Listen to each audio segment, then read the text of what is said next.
इन साथियों, ये न्यूज उन शिक्षकों के लिए है जिन्होंने अभी 1 से 15 दिसंबर तक जो है ट्रांसफर के लिए अपना अप्लाई किया था। उनके लिए एक दिशा निर्देश विभाग ने अभी जारी की है। तो ये उनके लिए एक बहुत बड़ा ब्रेकिंग न्यूज है।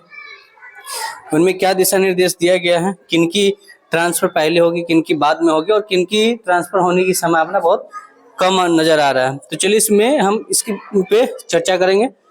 तो देखिए, अभी 3/1 के डेट में, जैसा कि आज 3 तारीख है, आया है विभाग ने, शिक्षा विभाग, बिहार सरकार शिक्षा विभाग का आदेश है। इसमें बात की गई है कि योग्यपांक संख्या जो है 21/11/2024 के द्वारा वैसे शिक्षक जो किसी विशेष समस्या के कारण अपने स्थानांतरण हेतु इच्छुक है, दिनांक 1/12 से 15/12 तक ऑनलाइन अभ्यावेदन प्राप्त किए थे।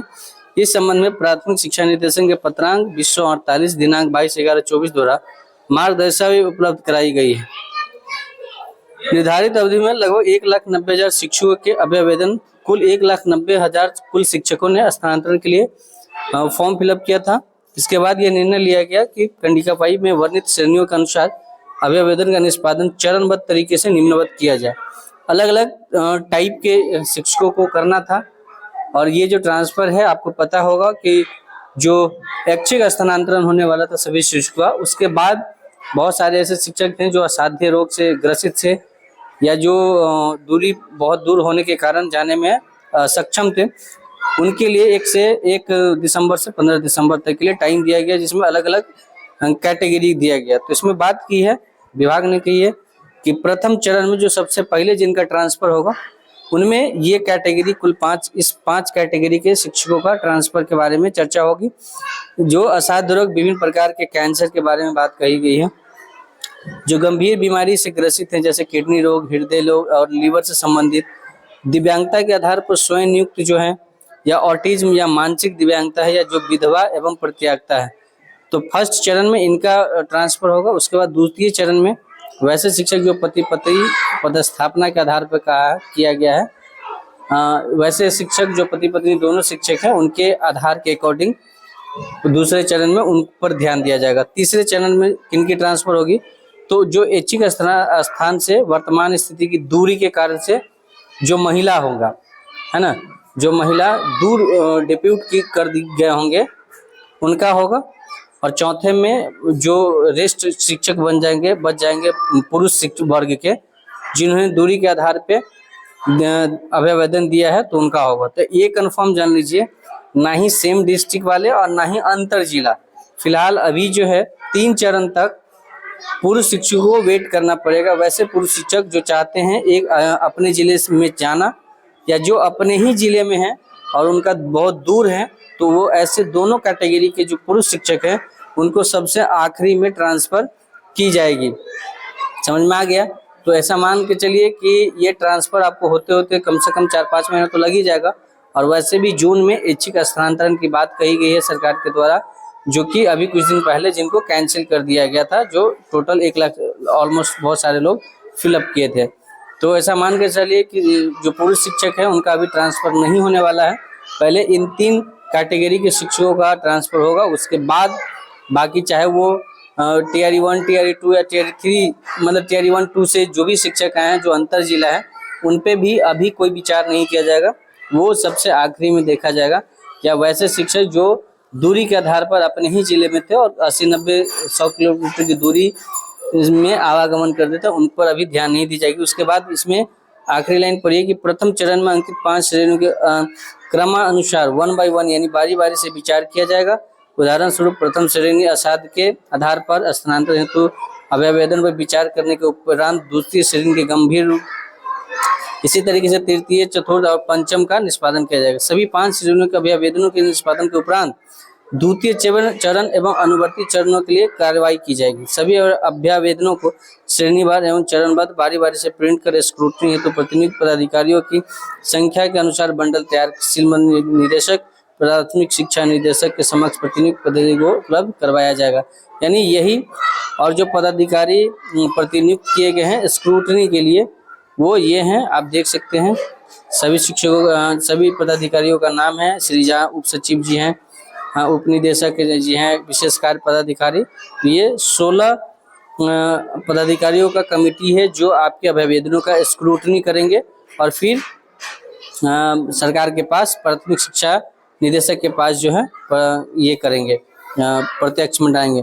उसके बाद वही प्रतिनियुक्त पदाधिकारी प्रत्येक अभ्यावेदन की स्वयं स्क्रूटनी करेंगे एवं संलग्न चेक लिस्ट भरकर हस्ताक्षर कर उसे अभ्यावेदन के साथ टैग करेंगे।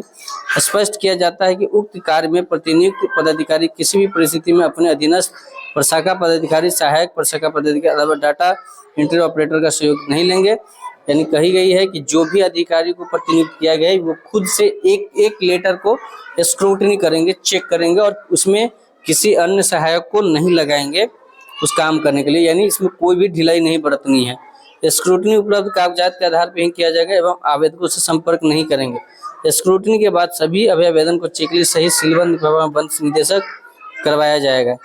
प्राप्त चेकलिस्ट के अनुसार ई शिक्षा कोष में आवश्यक प्रविष्टि की जाएगी। तदनुपरांत विभाग के स्तर से श्रेणी क्रमानुसार ई शिक्षा कोष के माध्यम से सरकार द्वारा निर्धारित नीति के अनुसार स्थानांतरण पदस्थापन की कार्रवाई की जाएगी एवं आदेश निर्गत किए जाएंगे। संबंधित शिक्षक अपना स्थानांतरण पदस्थापना ई पोर्टल से लॉगिन आईडी पासवर्ड से डाउनलोड कर सकेंगे और आवेदन पर अद्यतन स्थिति पदस्थापन आवेदन आदेश केवल इस शिक्षा कोष में ही उपलब्ध रहेंगे। अन्य माध्यम से जैसे इसमें कोई जानकारी नहीं भेजी जाएगी। यानी स्क्रूटनी के बाद जो भी चीजें हैं जिनका भी होगा वो उनका इस शिक्षा कोष पे प्रविष्ट कर दी जाएगी, अपलोड कर दी जाएगी। उसके बाद जो टीचर हैं वो अपने लॉगिन आईडी से लॉगिन होके और वो डाउनलोड कर पाएंगे। उसके बाद आप अपने इसमें एसएमएस और टेलीफोन के माध्यम से किसी प्रकार का मैसेज नहीं भेजा जाएगा ट्रांसफर के लिए। ठीक है, तो यही छोटी सी जानकारी आप लोगों के समक्ष रखनी थी जो शिक्षा विभाग ने अभी 3/1 यानी आज के डेट में जारी किया है। और इस ट्रांसफर पॉलिसी में जो भी मतलब डाउट थे उस सभी को क्लियर कर दिया गया। और ऐसा हमने बहुत पहले भी अपने लोगों के साथ डिस्कस किया था कि दूरी के आधार पर तो शिक्षकों का अभी कुछ देखना ही नहीं था। मेथोलॉजिकली आप कॉमन सी बात है, एक सोच के बाद देखिए कि जिस ट्रांसफर पॉलिसी को ऐच्छिक स्थानांतरण के मतलब ये एक दिसंबर से 15 दिसंबर तक जो दोबारा दिया गया था वो सिर्फ वैसे शिक्षकों के लिए थे जो असक्षम है ना, आवागमन में या जो बीमारी से ग्रसित हैं, जिनको आने जाने में तकलीफ होती है, हाँ, जो बुजुर्ग हो गए हैं, वैसे शिक्षकों के लिए विशेष स्थानांतरण पॉलिसी लाई गई थी। नहीं तो अगर सबको अगर एक साथ ही करना होता तो उसको कैंसिल करने का कोई मतलब नहीं बनता था। ये बात का जिक्र हमने पहले भी किया था, लेकिन वही बात है कि जब तक विभागीय आदेश नहीं आ जाता है लोगों को संतुष्टि नहीं होती है।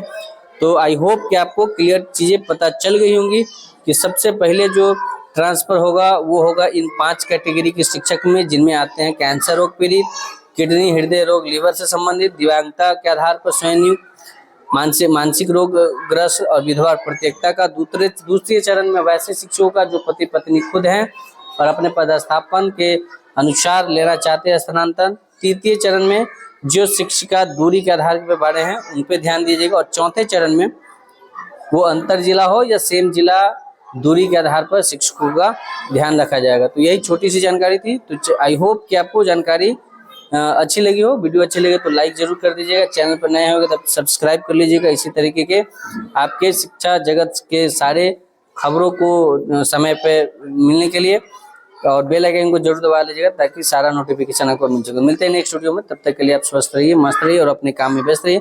Thank you so much. जय हिंद।